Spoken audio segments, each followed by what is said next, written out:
Diyos ko po, Panginoon. Anong gagawin ko? Tama po ng hinala. Hindi basta hayop ang pumaslang sa kasintahan ni Mama Olivia, kundi isang aswang. Kayo nga ang hindi kadugo dito eh! Mga sampid! Paano nga ako ang naging kahihiyan? May araw din kayong lahat sa akin. Lalo ka ng Sandro ka! Ang yabang mo! Lagi mo akong nilalait! Ay, naku po. Ang anak ni Ma'am Olivia. Bakit naman ngayon pa? Teo, anong ginagawa mo dito? Bakit wala ka sa kasiyahan? Malamok dito. Baka makapulot ka ng malaria. Lola Mercedes? Wala po. Nagpapahangin lang. Nag-aalis po ako ng asar. Baka po kasi makahugalpos ako at gumawa ako ng iskandalo. Magagalit na naman sila sa akin. Bakit?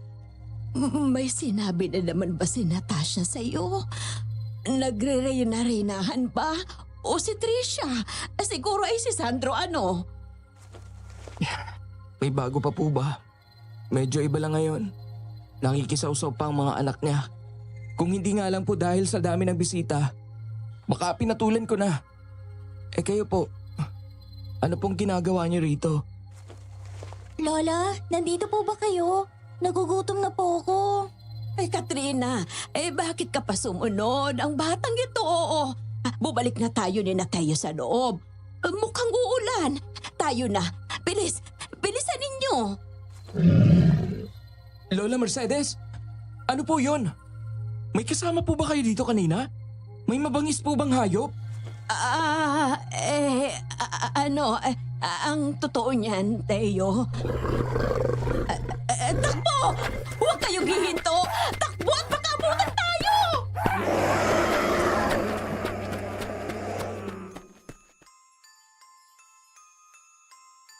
Isang gabi ng huwad na pagsasaya ang pistang iyon. Mga pilit ng ngiti, kunwari ay nagkakasundo, gayong isinusuka ang bawat isa. Mga mapanghusgang tingin na pilit ikinukubli sa likod ng kanilang sibilisadong pakikitungo. Ang masarap na halimuyak ng bawang at dahon ng laurel mula sa naglalangis na adobo ay di kayang ikubli ang asim ng kanilang pakikitungo. Iyon ang malinaw na pagkakatanda ng 17 gulang na ako sa gabing iyon.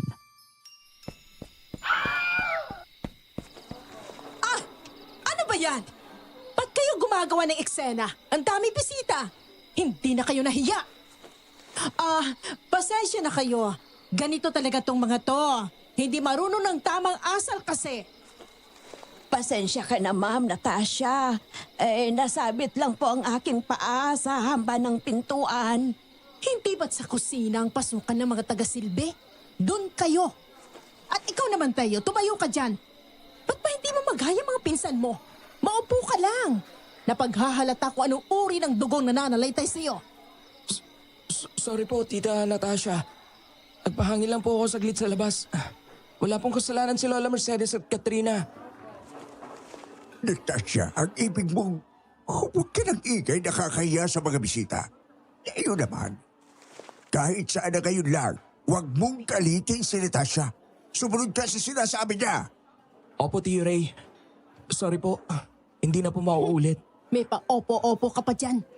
Binabarkada mo na nga ang mga katulong gumagawa ka pa ng eksena. Napaghahalatang baryo-baryo ang dugo mo. Kagaya ng tatay mo. Shh, tama na yan. Uy, kumusta? Mabutit napunta ka. Ang anak ni Ate Olivia, yan. Si Teo. Halika na, Teo. Halika dito. Lumapit ka. Magpakilala ka, Toto. Magandang gabi po, Mr. Cruz. Opo, kilala ko po kayo. Nabasa ko po... Mr. Cruz, ikinagagalak po namin na nakapunta kayo. Ito po ang mga anak namin ni Ray. Si Sandro at Trisha. Alam niyo ba? Para silang honor student. Alam mo na, mga matatalino, mga magulang. Kaya, natural. Kahihiyan kung ituring ako ng pamilya. Anak ni Olivia at ng driver ni Adolfo. Yan ang bansag sa akin ng karamihan sa pamilya ng nanay ko. Habang panay ang salita ni Natasha, iginala ko ang aking paningin. Ramdam ko ang kanilang mga mata. Animoy mga lobong gutom na nag-aabang ng mabibiktima.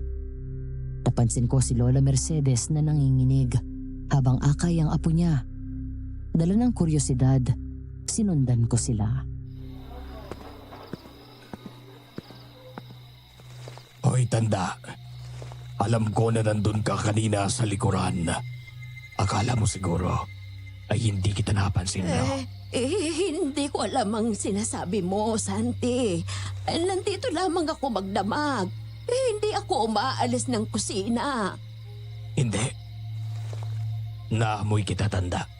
Ang nakakasulasok na amoy ng oregano at langis ng niyog.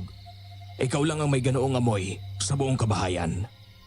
Nakita ko din kayong manakbo. Santi, uulitin ko. Hindi ko alam ang sinasabi mo. Bakit ba ako ay pinag-iinitan mo, ha? Hindi. Kung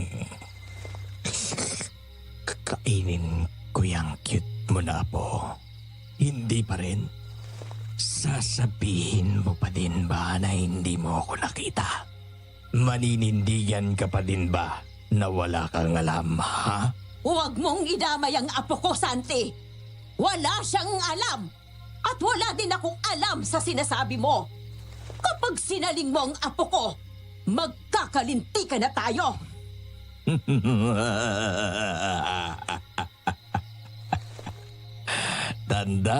Tanda. Matagal-tagal na akong napipikon sa'yo eh. Kaya hindi ko nalamon ang bastardo ni Olivia. Gawa mo! Si Teo at si Sir Ray lang ang totoong dugo ni Sir Adolfo. Iingatan ko sila sa abot ng aking makakaya. Kahit kapalit ng buhay ko. Anong sinabi mo, tanda? Miyembro na din ng pamilyang ito ang mga pamangkin ko. Minsan mo pang ulitin ang mga sinabi mo ngayon. May kalalagyan ka sa akin. Tandaan mo yan. Hindi ako natatakot sa iyo. Alam kong anak sila ng kapatid mo sa ibang lalaki.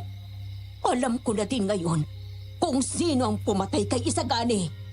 Ikaw, isa kang aswang. Sige, subukan mo. Lumapit ka. At nang masiwalat na ang lahat, mamili ka. Aabuhin kita o ikakalat ko na lahing aswang kayo ni Natasha at mangkukulam yung kapatid mo.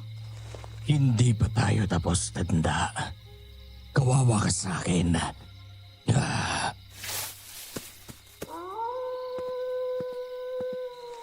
Teo, maaari ka nang lumabas dyan.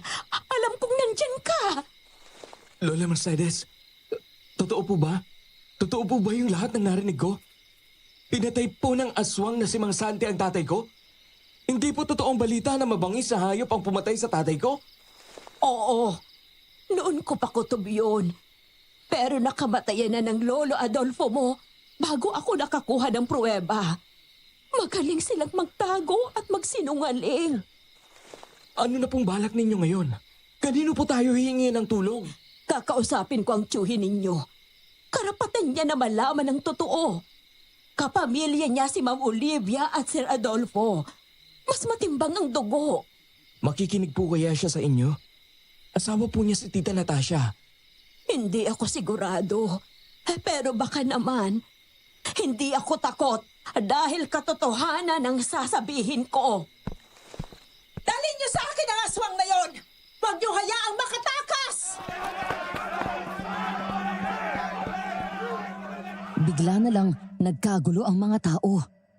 Nangibabaw ang sigaw ni Natasha. Namalayan ko na lang na nahigit na ang maglola palabas sa harapan ng bahay. Ang tanging malinaw na narinig ko ay inaakusahan ito ni Natasha ng aswang at mangkukulam. Walang may gustong makinig ng paliwanag ni Lola Mercedes. Nakapanood lang ang mga bisita. Wala ni isa man lang sa mga katulong ng bahay ang naglakas loob na ipagtanggol ang matanda.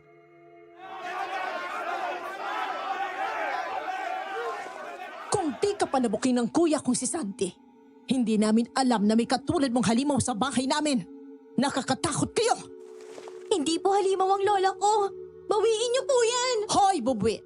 Huwag kang makikialam dito, ha? Kung hindi ko pa alam, aswang ka din. Gusto mong ipadampot kita sa taong bayan, ha? Ipasusunog kita. Kayo ng lola mo na manilin lang. Natasha, ano bang gulo ito? Buong gabi ka na lang bang gagawa ng gulo? Nakakaya sa mga bisita. Ray! Ang maglolang ito ay mga aswang. Masasama sila. Anong aswang? Napasubra na naman ba ang inom mo? Magpahinga ka na nga. Hindi ba, Yao? Totoo ang sinasabi ni Natasha. Ito ang pruweba, oh. Ano ito, Kuya Sante? Langis yan. Nakuha ko sa bag ng matandang yan.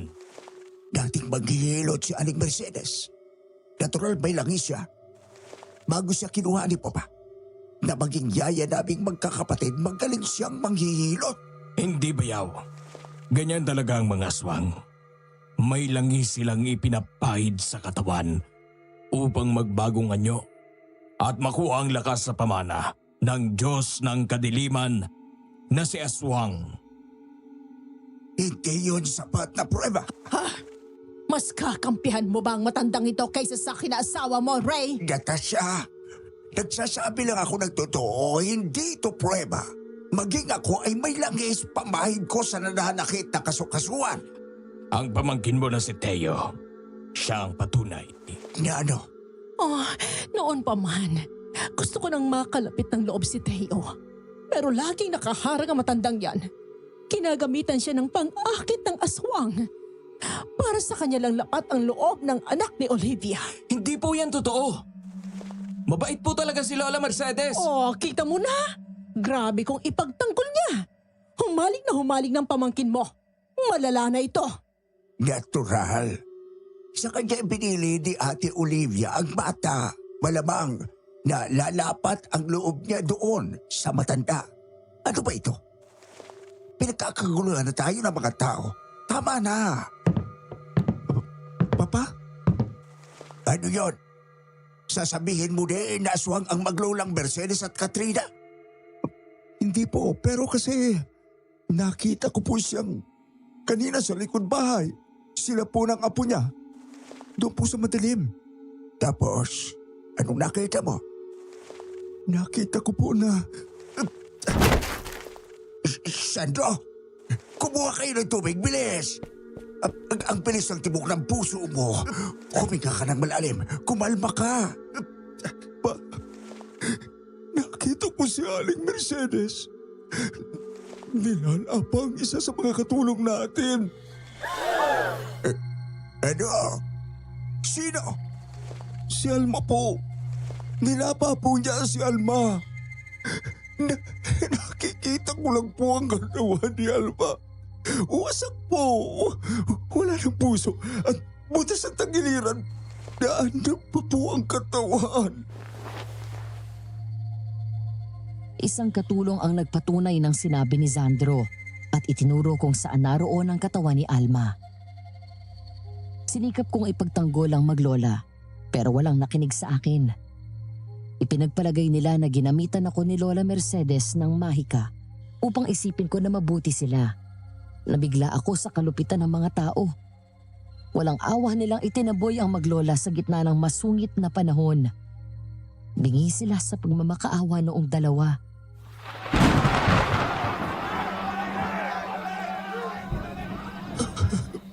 Akala ko, mabuti kayo. Aswang pala kayo. Mga limaw! Ray, ako na may makikisuyo. Kahit man lang palipasin lang ninyo ang bagyo, aalis kami ng aking apo. Pasilungin niyo lang muna kami.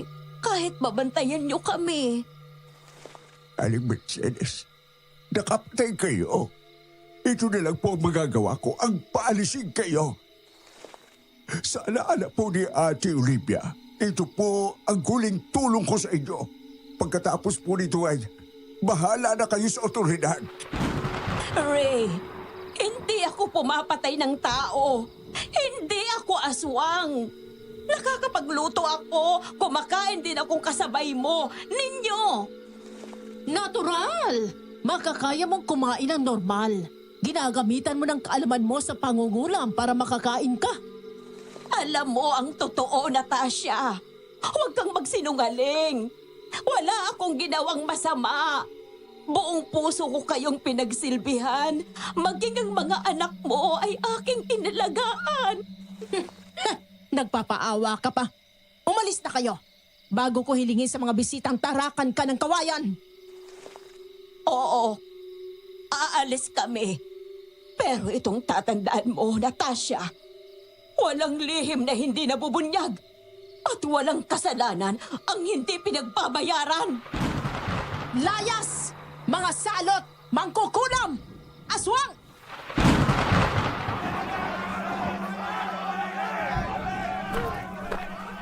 Bitbit ang mga bagahe nila. Sinuong ng maglola ang nangangalit na panahon. Palihim ko silang sinundan. Kahit pa pinagbawalan ako ni Tio Ray. Humuhuni ang hangin sa lakas ng bagyo. Tila nakakahiwa ang ulan na pumapalo sa aking mga braso at mukha. Sa bawat ihip ng hangin, nadapa ang mga damo. Namumuti ang paligid na balot ng dilim ng gabi. Nakakita ako ng figura ng nilalang na nagpatakbo sa akin.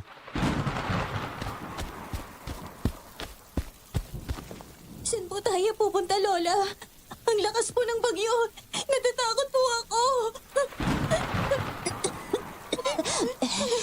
Huwag kang matakot, Apo. Nandito si Lola para sa iyo. Hahanap tayo ng masisilungan para magpalipas ng unos. Lola Mercedes! Naku po! Teo, ano at lumabas ka? May bagyo! Bumalik ka sa inyo! Delikado dito! Sasama na lang po ako sa inyo. Halika, dumikit ka sa amin. Saka na natin pag-usapan kung paano ka makakabalik sa inyo.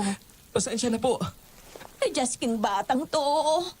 Kung buhay ang ina mo, baka nahimatay yun ng malamang pakalat-kalat ka sa gitna ng sama ng panahon na ito eh. Kung buhay po si Mama, hindi po kayo mapapalaya si Natasha sa bahay. Panginoon, ligtas mo po kami.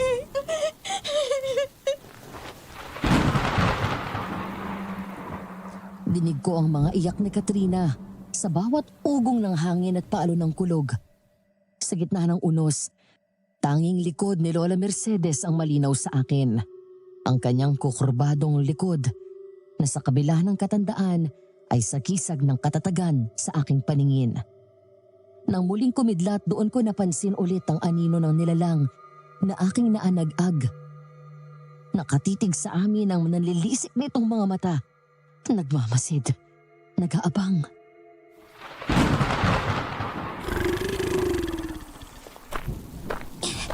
Doon sa may dulo, may maliit na kubo. Tinutuluyan yun ng mga magsasaka. Doon na muna tayo. Lola Mercedes, ipasa niyo na muna po sa akin ang ibang dala niyo. Kita ko na po ang pagod ninyo eh. Salamat, Teo. Eto, pasensya ka na. Napagbuhat pa kita. Mabuti po ay magmadali na tayo. Mukhang pinapasok na po kayo ng lamig. Kanina ko pa po napapansin ang ubo ninyo. Kanina pa po may sumusunod sa atin. Talagang hindi titigil ang dalawang yon. Katrina, Apo, parinig ka sa akin. Tatakbo tayo! May baon po ba kayong asin? Meron. Pero hindi uubrang asin sa lakas ng ulan na ito. Matutunaw lang. Dalian natin. Mukhang lumalapit. Natagpuan din namin sa wakas ang isang maliit na kubo. Hindi yun angkop na proteksyon sa masungit na panahon, pero yun lang ang pwede naming silungan. Agad iniupo ni Lola Mercedes ang pagal niyang katawan at sumiksik sa kanya si Katrina. Patuloy ang pagsusungit ng panahon.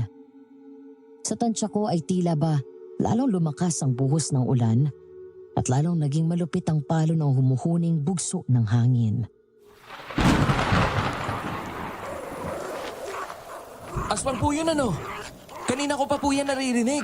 Oo, aswang yang ingay na yan. Nasundan po tayo. Kasalanan ko.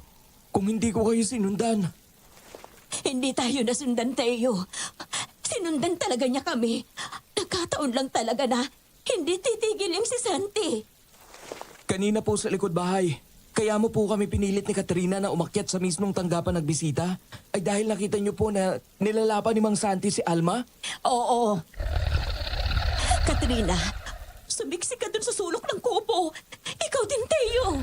Hayaan niyo po na tumulong ako. Pinatay ni Mang Santi ang tatay ko. Di ba po? Gusto ko po siyang igante. Mapanganib ang lumaban sa aswang.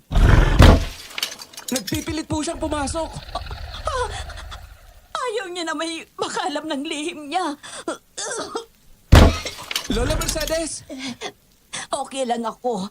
Hindi ako mamamatay dito nang hindi ko napatitikim itong si Santi ng lupit ko. Teo, marunong ka bang magdasal? Magdasal lang po na itinuro ni Mama. Yung sa rosaryo po, Dasalin mo ang sumasampalataya habang hawak mo ang punyal na ito. Kapag tapos ka na, sabihin mo sa akin.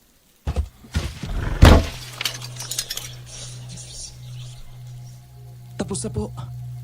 Sa pagbukas ko ng pintong ito, abangin mo ang hudyat ko. Kapag sinabi kong saksakin mo, huwag kang mag-aalinlangan. Opo. Heto na!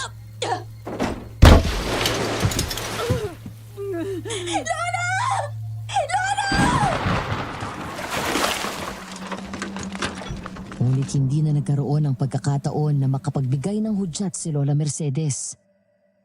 Bumugso ang malakas na hangin, kasabay ng rumaragas ang tubig na mula sa paanan ng bundok. Nagiba ang kubo na aming sinisilungan. Nilunod ng tunog ng nangangalit na bagyo ang mga tili ni Katrina. Buwan ng Nobyembre noong taong 1964 nang tumama ang super bagyong Ining sa Pilipinas. Napuruhan ang Mindanao at Visayas. Hindi bababa sa 577 ang nasawi. Kasama sa bilang na iyon si Lola Mercedes. Nagising ako na may benda sa aking ulo maging sa aking braso at binti. Napansin ko na hawak pa din ang punyal na pinahawakan sa akin ni Lola Mercedes. Ayon sa mga kasama ko sa bahay, ayaw kong bitawan ang naturang bagay. Natatahimik lang ako kapag ibinalik na yon sa aking palad. Magandang gabi, Madam Venus. At sa bumubuo ng Aswang Diaries, ako po si Theo. Hiling ko na sana ay may mapulot na aral ang inyong mga tagapakinig mula sa aking ibabahaging kwento sa liham kong ito. Oh, kumusta na ang pakiramdam mo, Teo? Okay naman na po. Hindi na po masakit ang ulo ko. Tanda mo ba kung anong nangyari? Oh? Anong nangyari? Sino po pala kayo? Nasaan po ba ako? Nagbibiro ka ba? Anong sino yan? Natural. Tiyuhin mo. Huwag kang nagbibiro. Ganitong masakit pang katawan ko. Baka mabigwasan kita. Sino po kayo? Ako? Sino ako, Teo? Tanda mo ba? Hindi po. Sino po ba talaga kayong lahat? Ako si Ray. Tito Ray mo ako, kapatid ng mama mo. Mama ko? Nasaan po mama ko? Natural, patay na. Ulila ka na, boy. Ano ba, kuya? Lumabas ka na nga muna. Puro ka kalokohan eh. Oh, talaga bang hindi mo kami tanda? Si Tandang Mercedes, yung apo niya nabubuhit na si Katrina. Sino po ang sinasabi ninyo? Hindi ko po kilala ang mga taong yan. Ang ulo ko! Ang sakit! Natasha, lumabas ka muna. Pasuyo na din, magpatawag ka ng doktor. Pero... Sumunod ka na lang. di sumunod. Teo, gusto kong maging tapat ka sa akin. Mahal ka ng tito mo, kadugo kita. Umami ka sa amin. Nagbibiro ka lang, hindi ba? Nagbibiro na ano po? Wala ka ba talaga natatandaan? kahit konti ng gabi na umalis ka dito? Umalis po ako? Saan naman po ako nagpunta? Bakit po ako umalis? May kasama po ba ako? Mga magulang ko po ba? Teka, sabi po ng lalaki, ulila na daw po ako. Totoo po ba yun? Diyos ko, pamangkin ko. Ang kaawa-awa ko, pamangkin. Pero kawawa ba talaga ako sa lagay na yon? Hindi, dahil salbahe ako. Hindi ako nagsasabi ng totoo. Nagkukunwari akong may amnesia. Noong una hindi ko alam kung bakit. Basta naisipan ko lang, binalak ko na sabihin na bumalik na ang mga alaala ko pagkalipas ng ilang araw. Pero sa mga narinig ko sa paligid, nagpasya ako na panindigan na lang muna. Dahil nais kong malaman ang katotohanan sa mga bagay-bagay.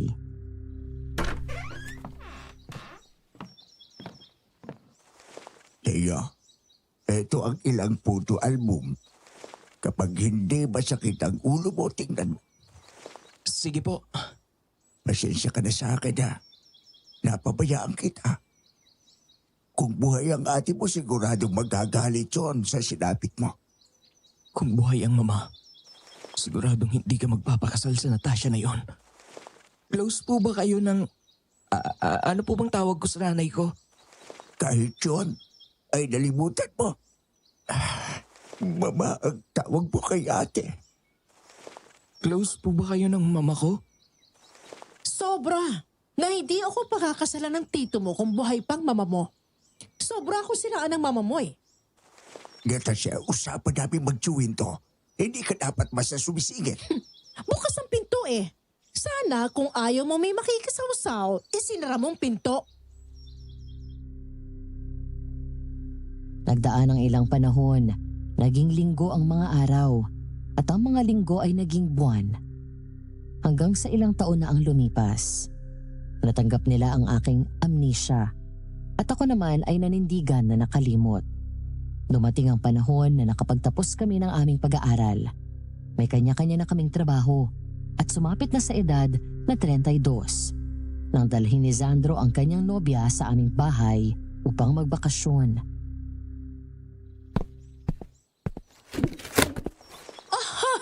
Iha! Ang ganda naman ng jade statue na ito. Salamat ha? Sa ongpin ko lang po binili yan. Siya nga. Saan doon? Dumadayo kami doon pero hindi ako nakakita ng ganito kaganda. Sa mga family friend po namin na Chinese. Hayaan niyo po.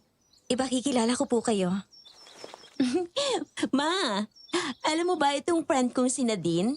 Makakasundo niyo po. Mahilig siya sa mga lucky charms at feng shui. Abay, makakasundo nga kita niyan, Iha. Hindi ba dapat ako ang purihin nyo? Nagkakiyat ako ng magandang babae dito. Tapos kasundo mo pa, mama? Matanong kita, Iha. Ito bang aming si Sandro ay talagang... Kung kami na po talaga? Oo naman po. Ay, sa wakas! Dinilig na ni Venus ang aking hiling. Nakakita ng aking anak ng seseryosohin. Mama talaga. Sinaseryosang turo ng mga pagano. Pagano? Alam mo kasi, Iha, marami akong pinaniniwalaan. Nitong huli kong dasal na sana ay tumino na itong si Sandro ko. Kay Venus ako napatawag. Nakakatuwa naman po kayo, Ma'am Natasha. Ayoko niyan. Ang alin po? Ayoko ng ma'am. Tawagin mo akong mama. Sige po, Mama. Very good. Musika sa aking tengang tawagin mo akong Mama Iha. Eto, tikman mo. Padala yan ng kaibigan ko. Peach tea. Maganda daw yan sa balat. Thank you po. Tita, pwede na po ba akong sumingit? Nandiyan ka na pala. Kailan ka dumating? Kanina pa po. Bakit hindi ka lumapit? Kasi po may bisita kayo ni Natricia. Ayoko po na makaabala. Ay, parang ibang tao. Siya nga pala, Iha, Nadine. Ito ang aking pamangkin na si Theo. Nabigla yata si Nadine sa presensya ko. Nabitawan niya kasi ang tasa ng tsaa na kanyang hawak. Agad na kumulay sa pinakaiingatang carpet ni Natasha ang laman noon. Inisip ko na baka nabigla lang siya sa pagkakita sa akin. May pilat kasi ako sa muka. Ang haba noon ay mula sa sulok ng aking kanang mata na tumatawid sa kahabaan ng aking pisngi at nagtatapos sa may panga. Pasensya ka na, miss. Kung nabigla ka sa mukha ko kanina, mahirap talagang hindi magulat sa laki ng peklat ko. Sana hindi kita na-offend. Nagulat lang talaga ako. Uy, pero believe na talaga ako sa charm nitong si Nadine ah. Hindi nagalit si Mama sa nangyari. Oo. Akala ko talaga gagamitin ko na ang magic lambing ko kay mama kanina. Grabe pa naman kung magalit yun. Walang preno. Handa ako namang palitan ng carpet kung sakali. Babes, wag na. Hindi naman nagalit si mama eh. Ang totoo niyan kasi, nabigla lang talaga kami sa inasal ni mama. Hindi talaga namin inaasahan yun. Bakit? Ano bang inaasahan nyo na magiging asal ng mama nyo? Nung mga bata pa kasi kami, sobrang pinapahalagahan ni Mama ang carpet na yon. Minsang nakatapon si Teo ng salabat doon. Napaghahataw ng yantok itong si Teo. Tanda mo yon? May nangyaring ganun? Oo, may lagnat ka noon eh. Tapos, sinabihan ka ni Lolo Adolfo na magsalabat. At sa salas na muna. Kasi ilang araw ka nang kulong sa kwarto. Tapos tinakot kita ng gagamba. Sa takot mo, lumigwak yung salabat sa karpet. Pinaghahataw ka ni Mama hanggang sa umawat na si Lolo. Ah, oo, grabe ang pasa mo noon. Nagkulay talong yung pigi mo, binti, hanggang sa may alak-alakan mo. Hindi ko talaga tanda yun. Hayaan mo na. Hindi mo naman tanda eh. Magandang alaala lang. Ibang magmalupit si mama. Siguro sobrang sakit ng naranasan ni Teo. Para hindi niya matandaan ang tuluyan ng buong pangyayari. Ganun daw yun eh. Kapag sobrang traumatic experience, ginugusto ng utak na kalimutan. Kung ganun, buong buhay ni Teo, itinatrato niyang traumatic? Ganun ba yun, Teo? Malay ko. Bakit naman ganyan ang pagkakatanong mo, Tricia? Anong meron? Hindi pa pala namin nasasabi sa iyo ano. Ang alin? May amnesia si Teo. Wala siyang alaala ng buong 17 years niya. Kaya nga ang biro namin ni Kuya Zandro dito kay Teo, 15 anyos lang siya. Kasi yun lang ang naaalala niyang meron siya. Paano nagka-amnesia? Bakit? Hindi ko alam. Basta nang magising ako, ang sabi ng mga tao sa paligid ko, umalis daw ako sa kasagsagan ng bagyo. Pagkatapos nun, ay naaksidente ako. Nakita mo sana si Teo nung bagong gising siya. Parang timang. Hindi makakilala. Tama. Grabe ka. Lahat nilimutan mo. Ang sarap siguro nang wala kang matandaan, no? Bakit naman? Lahat ng pangit na alaala, pwede mong malimutan. Larawan siya ng ganda at karisma, Madam Venus. Magaan siyang dalhin at madaling makasundo. Ang kanyang presensya ay animoy isang lunas sa dilim ng bahay na yon. Isa siyang dream girl kumbaga, pero may kakaibang misteryo na bumabalot sa kanya. Isang bagay na hindi ko mabigyang kasagutan. Hindi ko alam kung nagiging praning lang ako, pero malaman at matalinghaga ang pagkakabitiw niya ng mga katagang iyon. Tila may nais ipahiwatig. Sa bagay nga ano, may punto itong si babes ko eh. Kung wala kang matandaan, malilimot mo din ang mapapait mong karanasan. Mas mabuti ba talaga ang mawalan ka ng memorya? Parang nakakalungkot yun. Basta para sa akin, mabuti nang nawalan ka ng memorya. Tingnan mo, naging close ka sa amin. Kung alam mo lang kung gaano kang nakakainis, no? Nung hindi ka pa na-aksidente. Gustong gusto kitang ipatili sa kuya ko. Matanong ko lang, paano ba siya na-aksidente? Yan kasing si Teo. Nung hindi pa nawawalan ng memorya, may kalapit siya na katulong dito. Matanda na yun eh. Loyal sa mama niya. Pero sa mata ko, sip-sip lang ang hukluban na yun.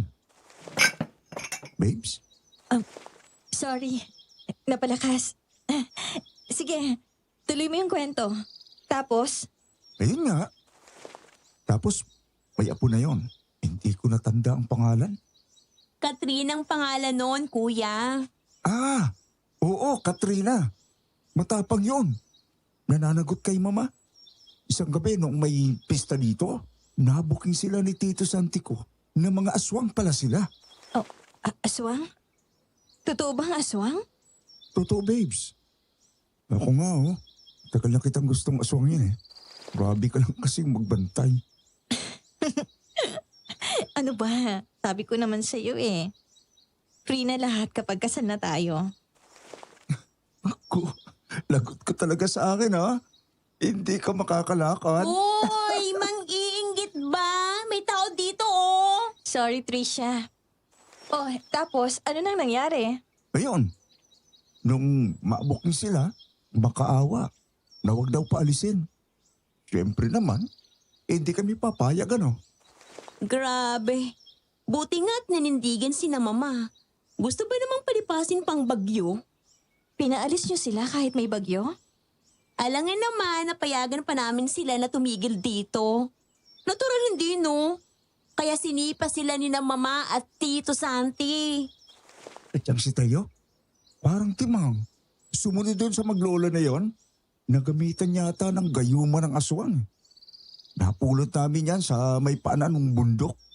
Nakandusay, walang malay. At may hawak ng sinaunang punyal. Di ba, Tayo?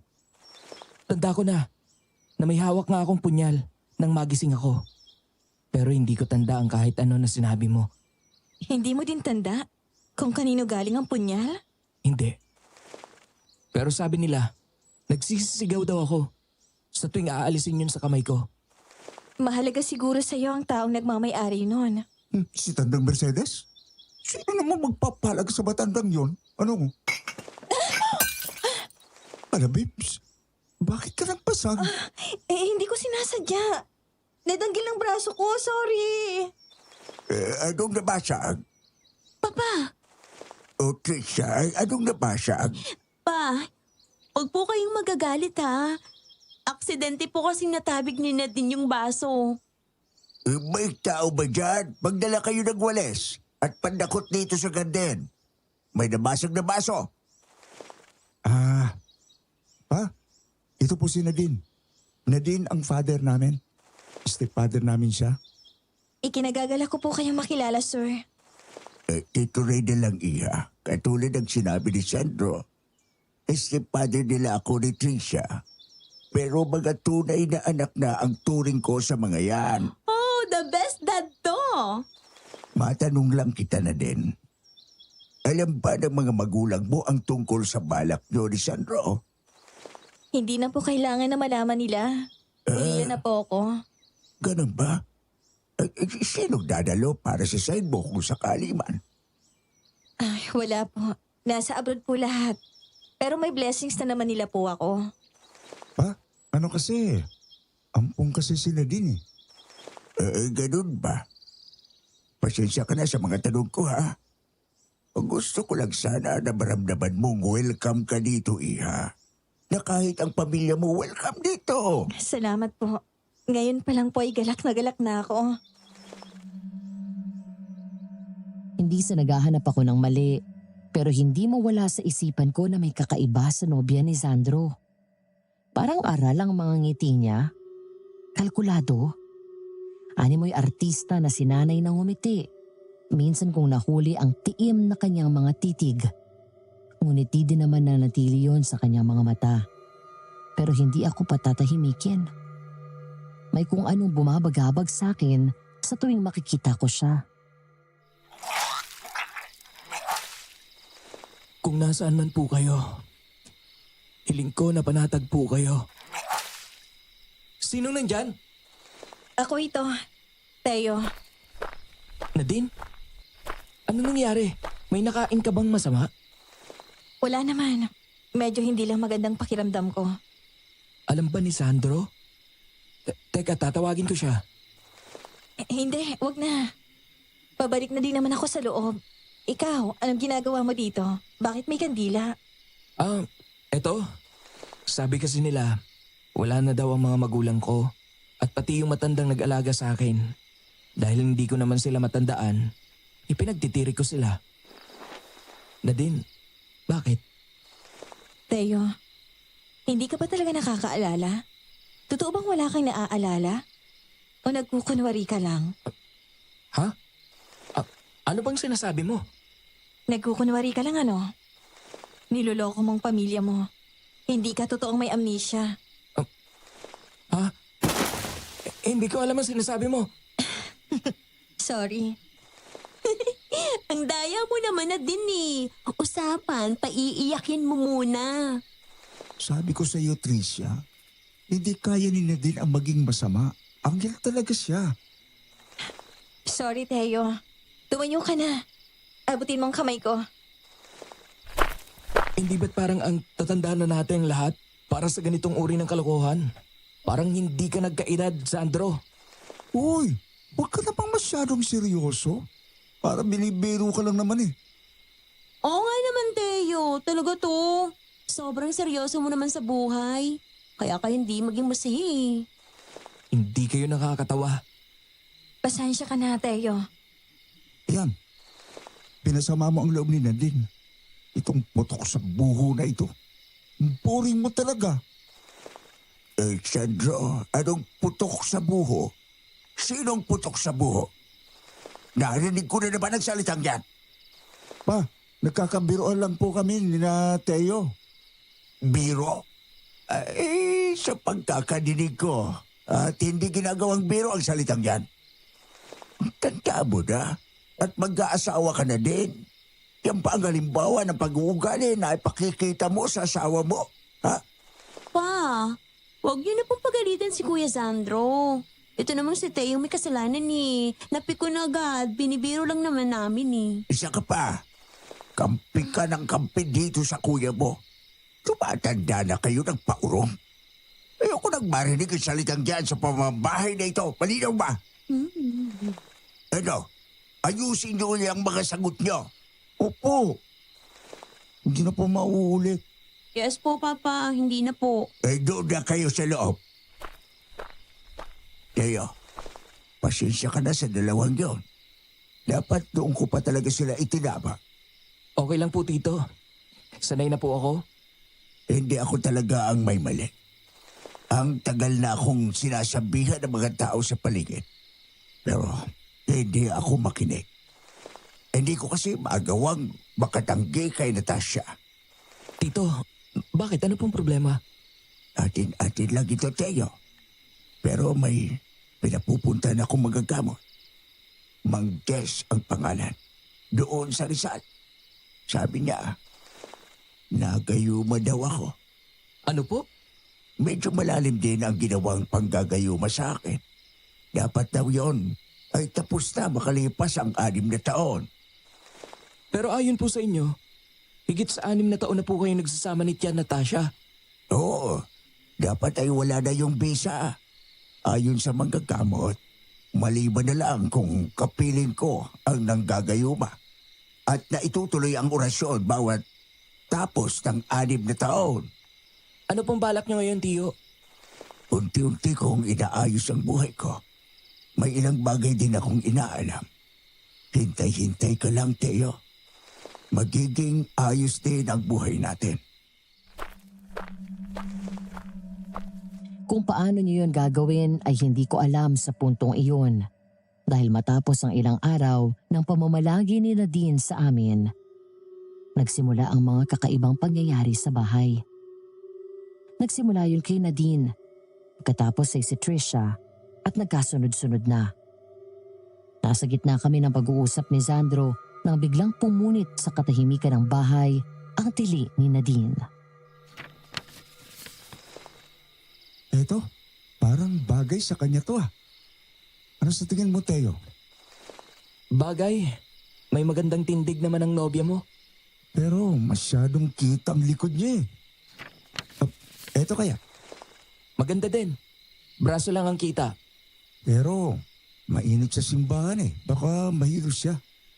Hindi ba't mas mainam kung siya ang papiliin mo ng disenyo ng kanyang trahe de boda?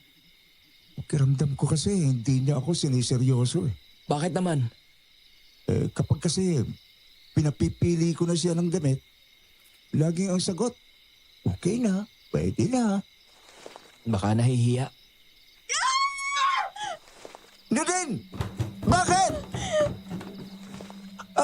Anong nangyari? May maitim na nilalang na nakasilip sa bintana ng banyo. Pula ang mga mata, mahaba ang dila. Ano? Lumabas kayo! Tingnan ninyo ang buong paligid ng bahay! May nakapasok! Natatakot ako sobra. Nandito naman kami. Huwag kang mag-alala. Sandro, samahan mo na muna sa silid niya si Nadine para makapagbihis. Nakatapis lang ng tuwalya, oh. Oo, sige. Tayo na, Nadine. Sasamahan muna kita para makapagbihis ka. Sige.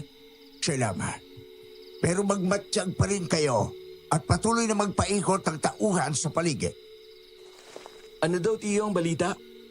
Wala namang nakita maliban sa mga bakas ng kamay sa labas ng dingding ng bahay. Bakas po? Oo. May team na bakas ng kamay. At hindi karaniwan ang lapad noon. Parang sa kapre daw.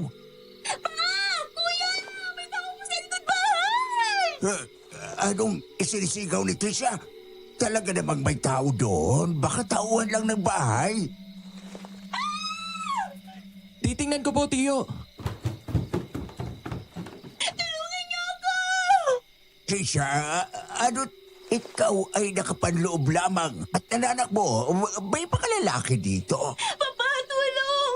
May nambabato po sa kwarto ko. Yung wala anino na itim na nilalang.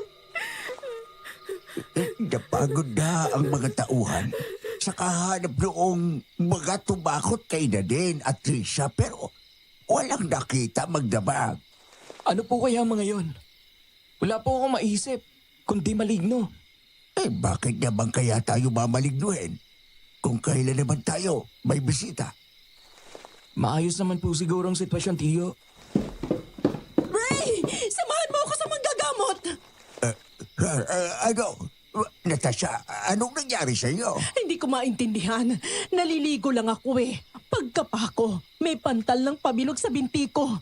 Nang nagtutuyo na ako ng katawan ko na malayan ko na lang nasa mukha ko na. Ayon sa manggagamot, nakatuwaan lang si Natasha. Kung saan siya napulot, hindi matukoy ng manggagamot dahil dayo lang ang nasabing nambati sa kanya. Mga ilang araw din siyang nagdusa, pero kalaunan, gumaling siya. Nakatulong din si Nadine. May alam pala ang nobya ni Sandro sa mga halamang gamot at lalo yung nakadagdag sa kanyang halaga sa mata ni Natasha. Naku, Nadine. Salamat talaga sa pagtuturo mo sa akin na maligo gamit ang pinagkuluan ng dahon ng bayabas. Mabuti naman po't nakatulong. Hindi lang basta nakatulong. Nawala talaga ang mga pantal ko. Lahi ba kayo ng manggagamot? Hindi po. Natutunan ko lang po yan sa aming katulong na taga Quezon Province. Buti na lang at hindi ka manggagamot, Iya. Kung di, kontrapelo kayo ng bibiyanin mo. Po? Bakit po? Mangkukulam yang si Natasha. Kuya, anong pinagsasabi mo? Oy, bakit? Hindi mo pa ba ipinapakita sa mamanugangin mo ang mga manika mo na magkukulam? Hindi ka nakakatawa. Ang ganda naman po mangkukulam ni Mama kung ganon. Naku, ang batang ito. Ako yata ang kinukulam mo. Ako po? Bakit po? Oo, ikaw. Nakakagayuma kang bata ka. Wala na. Nahumaling na si Mama ng tuluyan sa nobya mo, Kuya Sandro. Hindi mangkukulam ang aking pagkakasalan, ma. Anghel yan. Anghel ba o kampo ng kadiliman? Ang kakaibang misteryo na nararamdaman ko kay Nadine ay nagkaroon ng kasagutan. Isang gabi na umalis ang mag-iina kasama si Tio Ray, naiwan si Nadine sa bahay. Ako lang ang kasama niya. Dahil may kalakihan ng bahay at may mga katulong naman, hinayaan ko lang si Nadine at nag-abala ako sa mga papeles na aking inaasikaso. Hanggang sa naisipan kong lumabas ng aking silid. Nakakangalay talaga maghapong mag-asikaso ng papel. Kumusta kaya ang nobya ni Sandro? Naghapunan na kaya? Teka, nakamusta? Ano yun? Amoy insenso? Saan galing? Sa kwarto ni Nadine. Nadine? Anong ginagawa mo?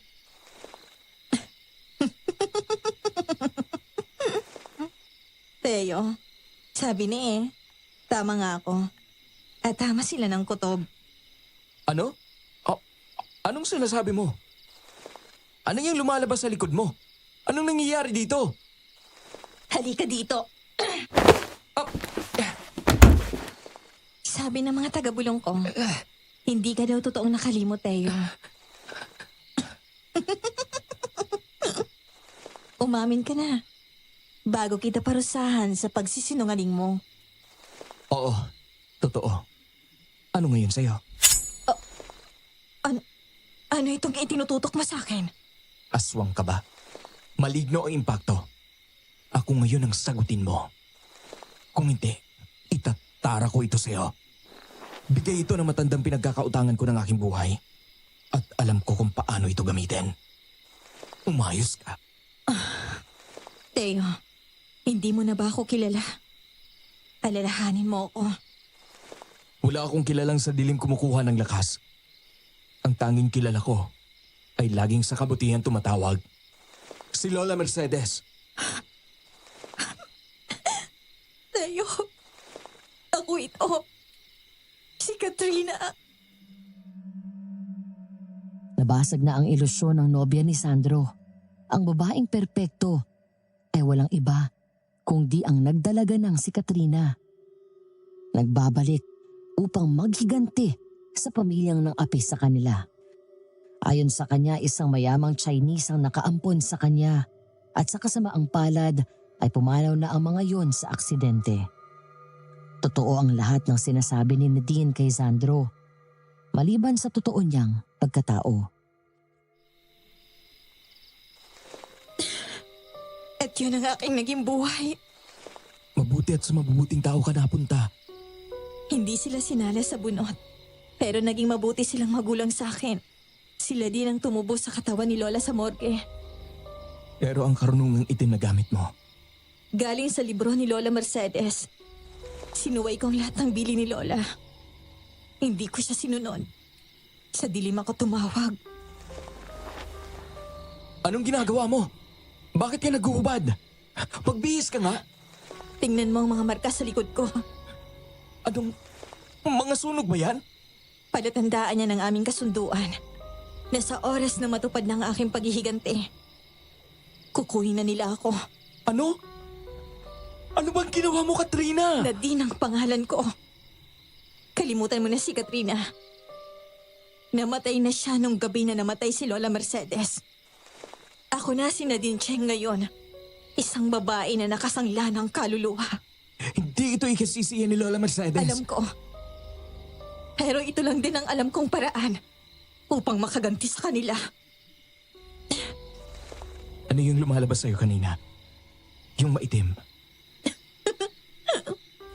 Yung ipinangtatakot ko. Yung maligno na nakita ni Tricia. Ang nagbigay ng pantal kay Natasha. Magaan pa yan. Maghintay sila.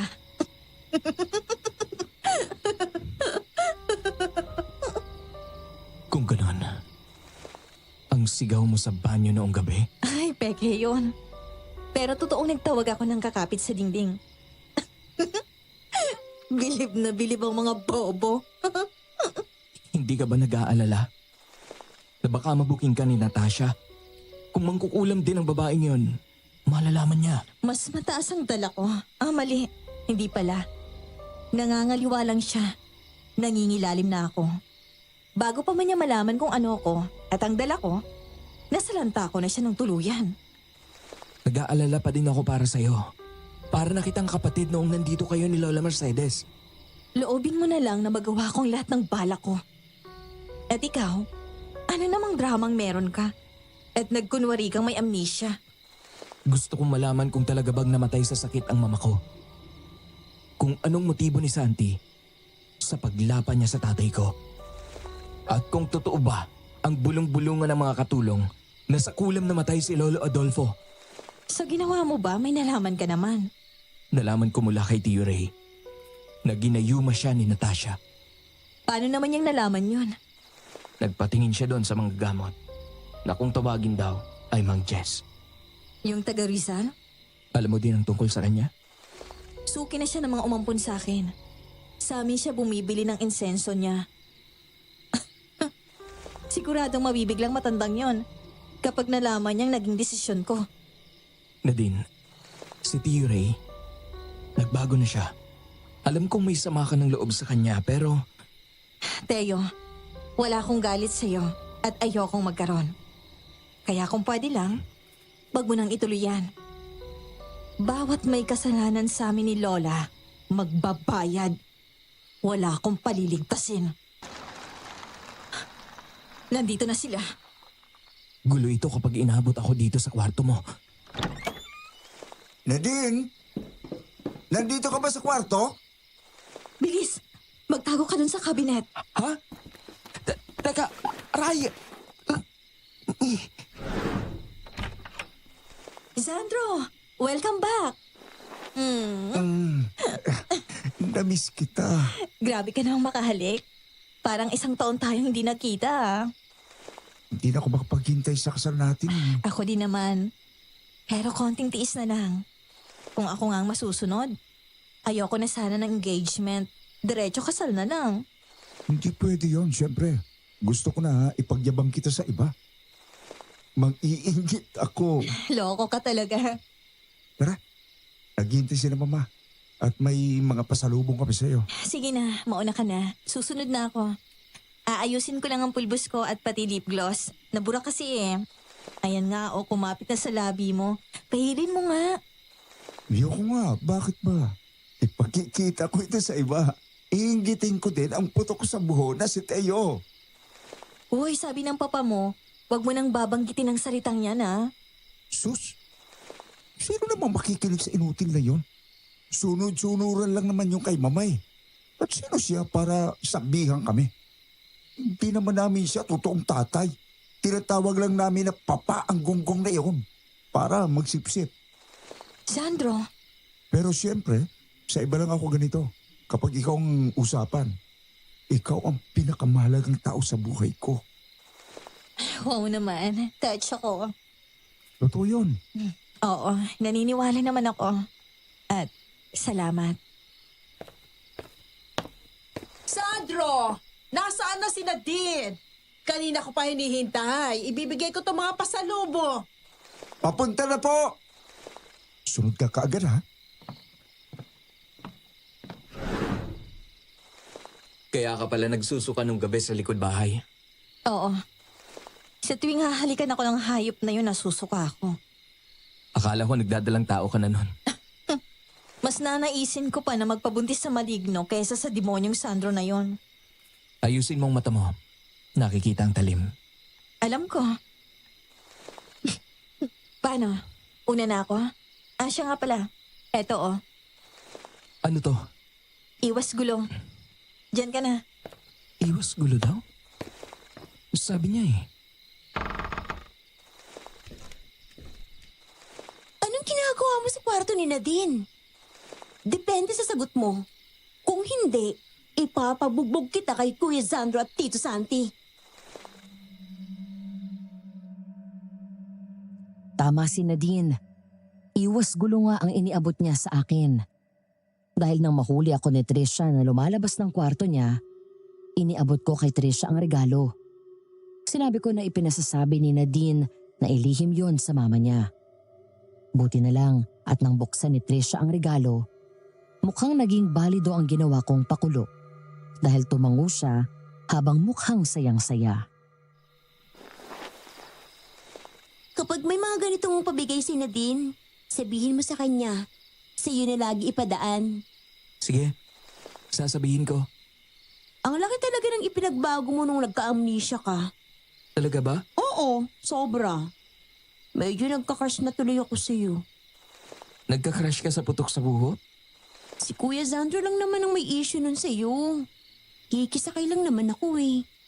Kung tapos ka nang tingnan ng regalo niya na din sa'yo, tara na sa baba. Kanina pa nagtawag ng hapunan si Tio Ray.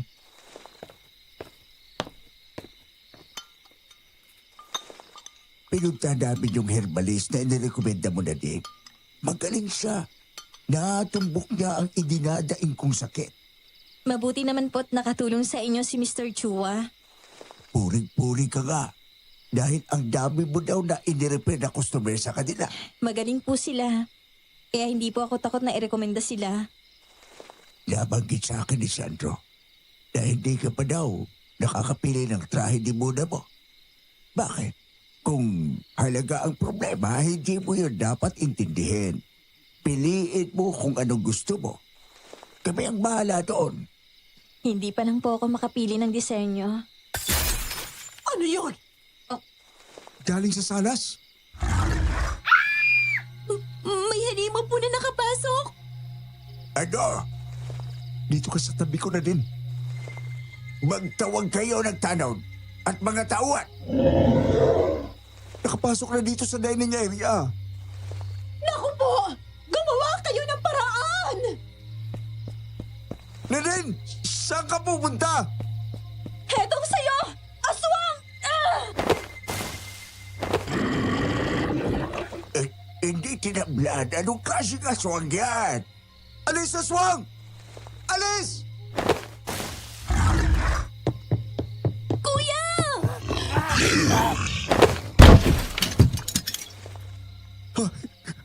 Akala ko talaga katapusan ko na. Ngunit hindi lang yun ang naging problema ng gabing iyon. Isa sa mga katulong namin sa bahay ang nakakitang patay na ang isang kasambahay sa may likod ng bahay. Ang naturang katulong ay walang iba kundi ang katulong na tumayong saksi laban kay Lola Mercedes nang gabing pinalayas ang maglola nung gabi ng handaan. Halos hindi na makilala ang naturang katulong. Wakwak ang dibdib at maging ang sikmura noon.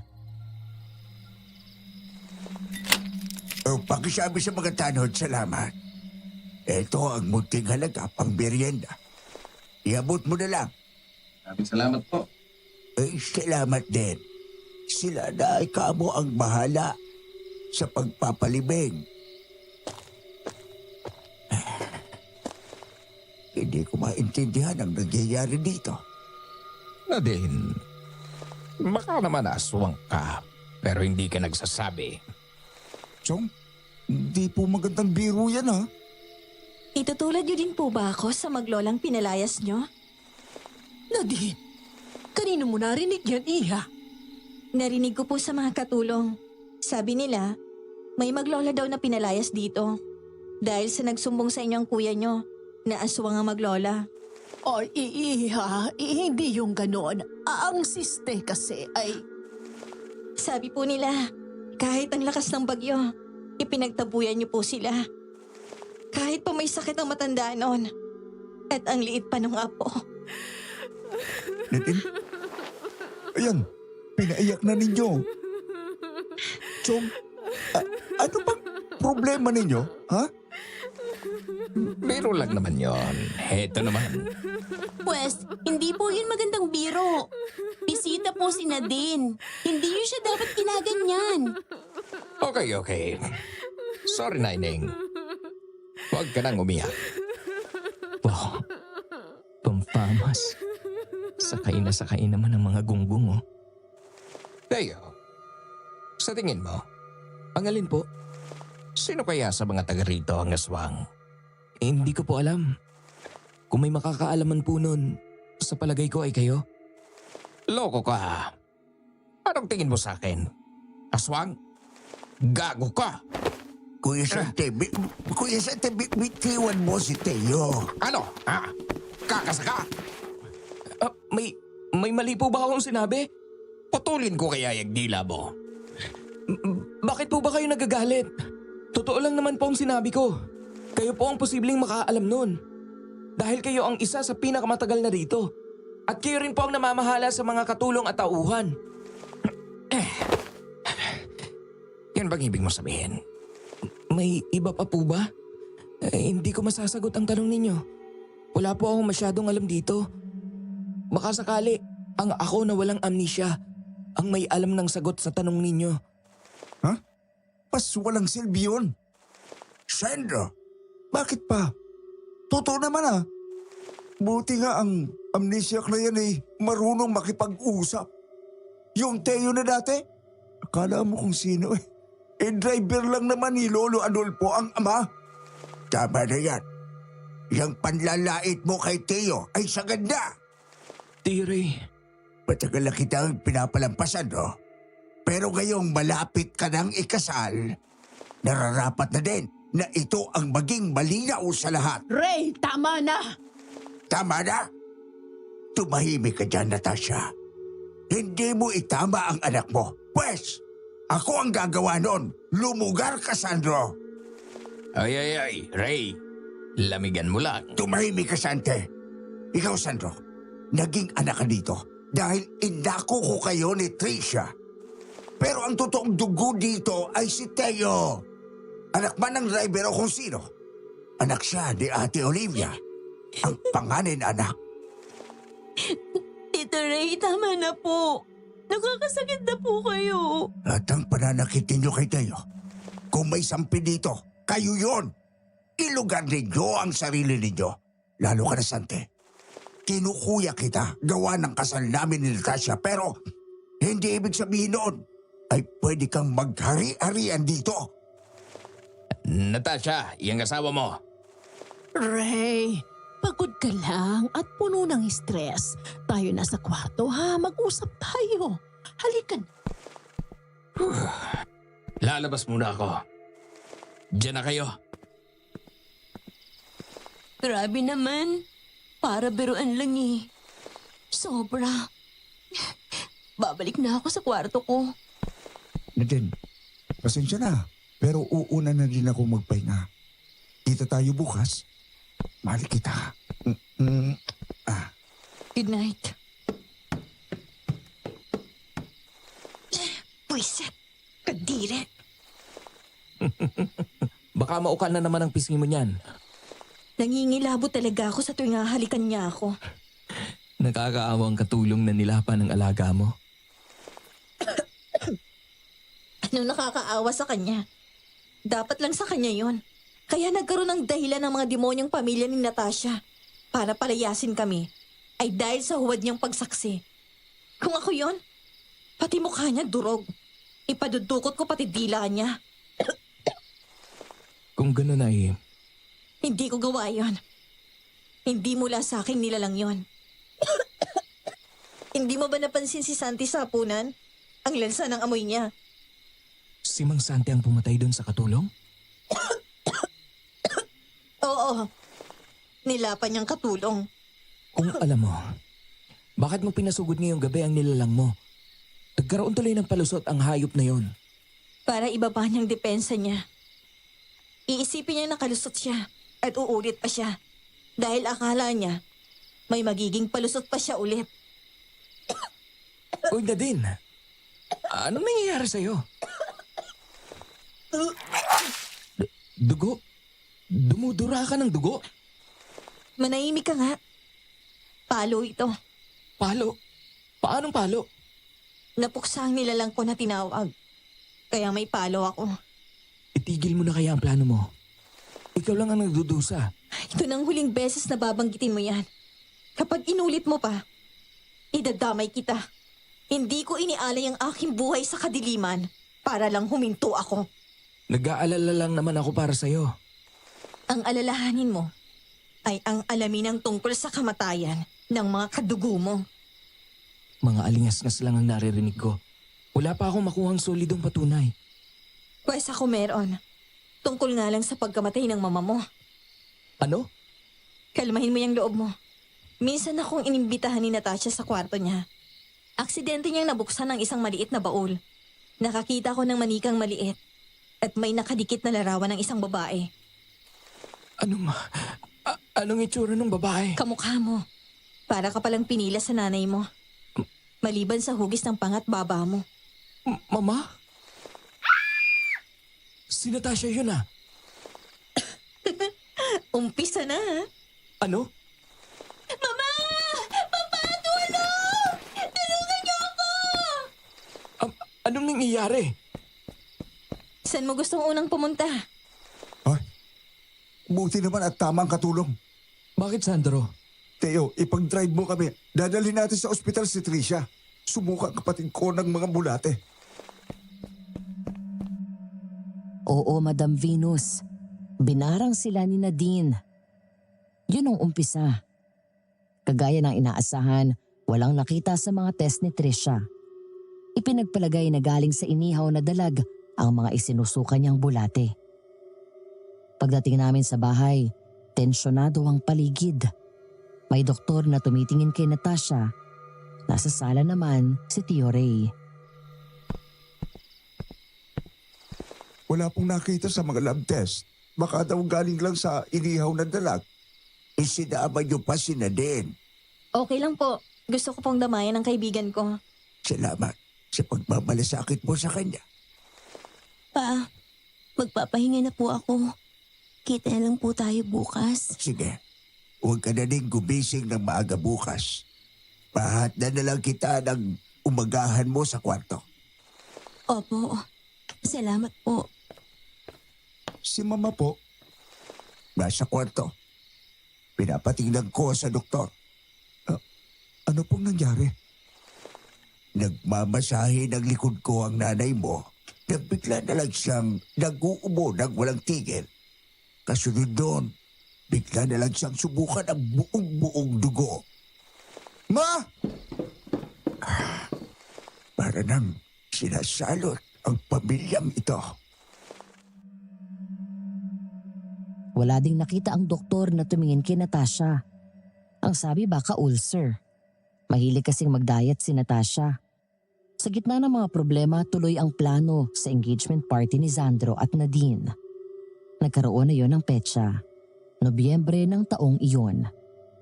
Ayon sa isang eksperto, swerte daw ang kabilugan ng buwan, kaya yun ang petsa na pinili. Bumahan ng kasiyahan sa gitna ng mga problemang hindi pa nare-resolba. Malapit na. Pwede ko na bang malaman ang plano mo? Hindi. Pero ngayon pa lang, sasabihin ko sa'yo na tibayan mong loob mo. Hindi magiging madali para sa pusong mamon na kagaya mong mangyayari. Ano? Kung hindi mo kaya, papayuhan kita na magbakasyon ka na muna sa ibang lugar. Pamilya ko ba din si Tio Ray? Oh, Panginoon ko! Teo, nasaan ka? Madali ka! Pagpunta ka dito! Tulungan mo kami! Nadine! Anong ginawa mo? Sabi sa'yo eh, kung hindi mo kaya, umalis ka.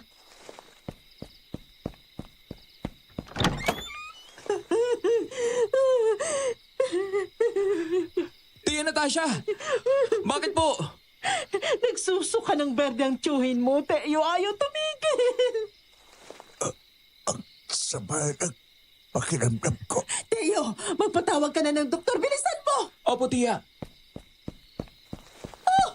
Kung kailan naman malapit ang engagement party, saka naman nagkaganyan si Ray. Ano po sabi ng doktor? Walang makita. Baka daw sa kinain ng masama lang ang tiyan. Kapag daw lumipas ng ilang araw at ganun pa din, ipapatest na. Kawawa naman. Pwede pa din namang matuloy ang party kahit wala si Papa. Ano bang sinasabi mo? Dapat nandun siya. Hindi ko naman siya tatay. Siya na din ang nagsabi, hindi ba? Okay na ako na wala siya. Kung gusto niya, apang buhay na siya magpahinga. Okay yan. Ano ba kayo? Umayos nga kayo magtsuhin. Teo, huwag mo sanang masamain ang sinasabi ng dalawang yan. Matagal ko nang minamasama. Wala naman pong kasinungalingan sa sinasabi ni Sandro at Mang Santi. Kita mo naman, kahit ang kadugo niya walang kontra. Paano na lang sasabihin ni Nadine? Naiintindihan mo ko. Di ba na din? Pilit kong uunawain. Ang hirap talaga ang aking nobya.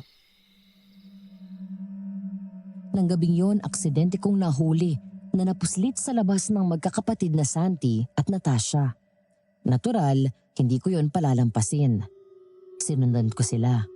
Sa may liblib na parte ng aming ari-arian, sila nag-usap. Naluloka ka na ba, Natasha? Anong ginawa mo? Ito ba ang mahalagang pag-uusapan natin? At anong ako? Ikaw itong namamahala sa mga katulong mag-isa kusinero. Anong ginawa mo? Hoy, hindi ko forte ang manglason. Sa'yo yan. Kaya nga namatay yung si Adolfo ay dahil sa mga alamang gamot mo. Malinis akong trumabaho. Kita mo naman, walang mintis. Patay ang kasintahan ni Olivia. Walang mintis ka dyan. Hindi mo nga napatay si Olivia at ang bastardo niya. Ako pa ang gumawa ng paraan. Mag-isa unang asawa ni Ray. Minsan wala kang silbi. Anong walang silbi? O bakit? Maayos din naman akong gumawa. Peste lang yung si Mercedes. Hindi ko na aswang ang mag-ina. Grabing bantay ang ginawa ba naman? Hindi yan ang problema. Kung hindi si Ray, hindi ka ba makapaghintay? Bakit mo nilason, ha? Kapag namatay yun ang biglaan, mawawalan tayong lahat. Hindi ko gawa yon. Baka ikaw. Hindi ako gago. Nalalasunin ko si Ray nang hindi pa napipirmahan ng mga papeles. Kaya ko lang ginayumang gago yun ay dahil sa mana. Oh, sinong lalason? Anong alam ko dyan? Ikaw itong mangkukulam at may alam sa mga ganyan. Ay, hindi ko alam. Lintek na malas naman. Kung kailan engagement party ni Sandro, madaming mahalagang bisita doon. Baka naman ang pagpapalit mo ang gayuma sa lason. Tumatanda ka na talaga. Gago. Nasa magkaibang lalagyan yon. Sa pangayan na problema ko, kuya. Bakit? Anong problema? Parang hindi na ako gumagana. Nagsusungit ng gago. Kita mo kung paano sinubon si Sandro? Pumapanig ng gago kay Teo. Ano? Nalintigan na tayo niyan. Pero baka naman, napapraning lang ako. Baka tulad lang ng kay Olivia na inakala kong hindi natalab tapos hayon at patay ang gaga. Wag! Maghintay ka na. Ilang araw na lang engagement party na. Pangako, makukuha mong gusto mo. Basta't magtimpi ka lang. Basta mag-ingat ka. Kailangang mapapayag mo na manahan na niya ang mga anak mo bago matuluyan ang hayop na yon. Ako nang bahala. O paano? Babalik na ako. Baka may naghahanap na sa akin doon. Sige, kakain na muna ako. Kanina pa ako nagugutom. Saan ka na naman pupunta? Baka sumabit ka, ha? Makikipagkita kay Vanji. Kanina pa nga dapat. Kung di dahil sa lintek na pagkakasakit niyang si Ray. Maayos na bang lahat? Baka mamaya, matulad yan doon sa isang katulong. Maigi at may nakapuslita sa bahay. Napagmukha natin na yun ang umatake sa babae. Ha? Walang problema. Sa may burol kami magkikita. At doon siya matatagpuan. Natural. Dala niya ang lahat ng gamit niya sa maleta. At ang isang ginto mong alas. Siguraduhin mong mapapabalik ang gamit ko, ha? Diyan ka na. Hayop. Mga hayop sila. Mga demonyo sila. Walang kaluluwa. Hayop. Teo, Wala. Walang kapatawaran para sa kanila. Gawin mo ang gagawin mo. Wala na akong pakialam. Hihingi na lang ako ng tawad kay Lolo Adolfo. Ipipikit ko na lang ang mata ko sa gagawin mo kay Tio Ray. ikinalulungkot ko ang nangyari sa mga magulang mo at kay Lolo Adolfo. Huwag mong ikalungkot yun. Ang kailangan ko ay makubuha ng mga taong yan ang karma nila. Pareho na tayong masunog ang kaluluwa sa impyerno. Minsan, kailangan mong maging demonyo para pumuksa ng demonyo. Dumating ang araw ng engagement. Wala akong alam sa balak ni Nadine. Pero sabi niya, malaking pasabog ang mangyayari. Hindi nakadalo si Tio Ray sa kasiyahan, pero mabuti-buti na ang pakiramdam niya.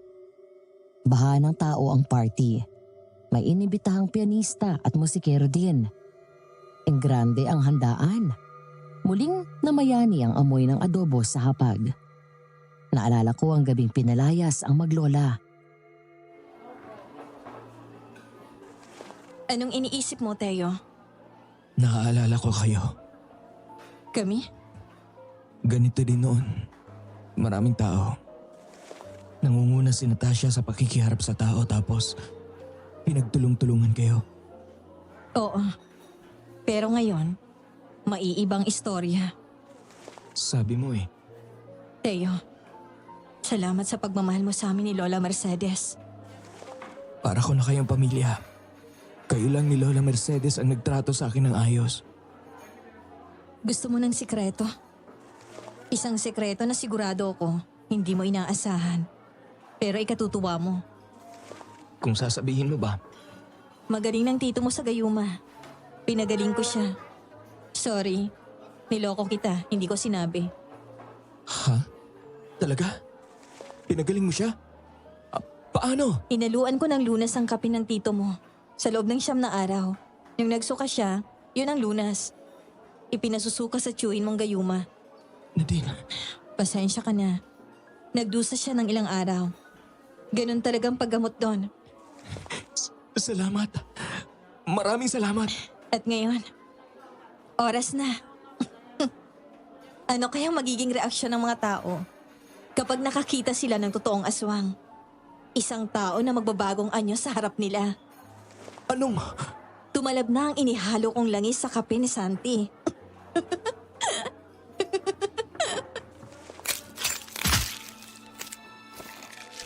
Tito Sante? Anong ginagawa niyo? Hindi! Hindi namin siya kaano-ano! Aswang? May aswang oh! Tumawag kayo ng tanod! Puksain niyo ang mga yan! Nadine? Oh! Bakit, Sandro? Dapat magpatawag ka ng pupuksa sa aswang. Tumawag ka din ng saksi. Habulin yung aswang! Huwag niyong hayaang makapatay ng tao!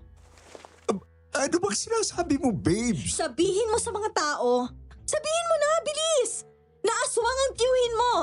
Palayasin mo siya. At ikaw, Natasha, ipagsigawan mo na dapat puksain ang kapatid mo. Bilis! Habulin yung aswang!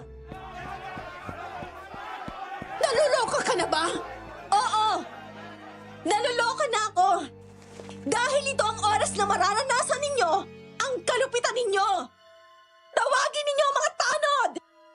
Nakita ninyo kung paano nagpalit ang anyo ang aswang? Si Santi na kuya ni Natasha ay aswang! Siya pala yung aswang. Pala yan? Siya pala yung aswang. Si Santi. Si Santi, aswang pala. Aswang. Kung ako sa inyo, mananakbo na ako. Mararamdaman ninyo ngayon kung paanong tugisin ang umalis ng walang mapupuntahan. Hayop ka na din. Papatayin kita. Walang hiya ka. Bulate! Mama! Tulong po! Ma! Diyos ko po, anak. Anong ginawa mo sa anak ko? Impakta ka, babae ka. Natasha, oras na ng paniningil. Aray! Anong ginawa mo? Uod! Inuud ang braso ko! Ano ba yan? Anong kaguluhan ito? Natasha? Ha? Ano yan? Nilalabasan ka ng insekto sa balat mo! Mangkukulam ang babaeng yan. Kaya siya nagkakaganyan ay dahil sa balikkulam. Nakabawi na mula sa gayumang lalaking ginagayuma niya. Ayan! Ayan mo ang pamilya ng aswang! Kuhanin nyo na! Sila po yan! Natapos ang pagdiriwang sa isang trahedya. Kinuha at pinagtulungan ng mga tao si Natasha. Napatay si Santi. Bumalik sa katinoan si Tio Ray at si Nadine. Siningil siya ng kanyang karunungang itim. Doon siya sa amin na natili hanggang sa tuluyan niyang nilisan ang mundong ito. Patawad sa pagiging mahina ko. Kay tagal kita ang napabayaan, Teo. Kung mamamatay ako ngayon, wala akong mukhang maiharap sa mama mo. Biktima ka lang din, Tiyo. Pero dapat ako ay nakahalata, ngunit pinili ko ang maging bulag. Hayaan mo, babawi ako sa iyo. May kasalanan din po ako, Tiyo. Nagsinungaling po ako. Wala po akong amnesia. Alam ko, Alam niyo? sinakyan kita dahil naisip ko na isa yung paraan para maging ligtas ka. Patawarin mo ako, Teo, sa lahat ng kakulangan ko. Patawarin mo ako, Teo. Malapit na. Nararamdaman ko na sila. Nandito ako. Hindi kita iiwanan. Salamat ha. Akala ko mamamatay akong mag-isa. Palagi kitang ipagdadasal. Huwag na. Wala na din yung magagawa. Pero sana, ipagdasal mo si Lola Mercedes. Katulad ng palagi mong ginagawa. Oo, gagawin ko. Teo, ihingi sana ako ng isang pabor. Kung maaari, Sige, kahit ano. tawagin mo naman ako sa totoo kong pangalan. Sige na, Katrina, hindi ko narinig. Isa pa. Katrina.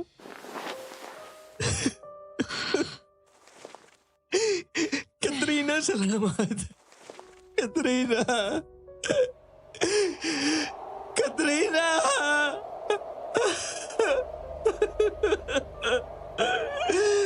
Katrina!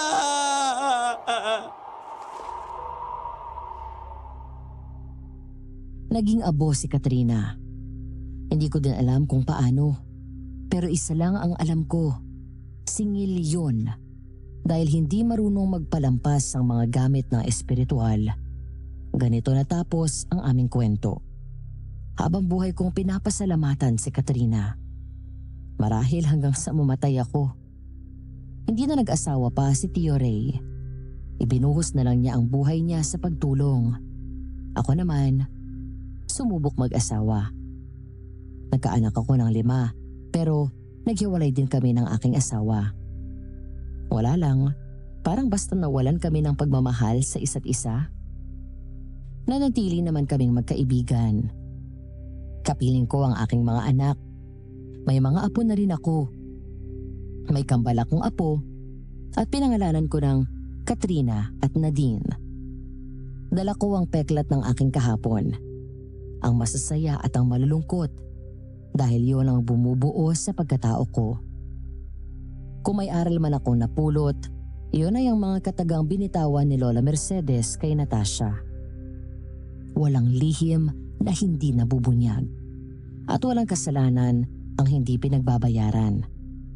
Totoo ang karma. Manatili sana tayong mabuhay para sa kabutihan lang. Maraming salamat po. Teo.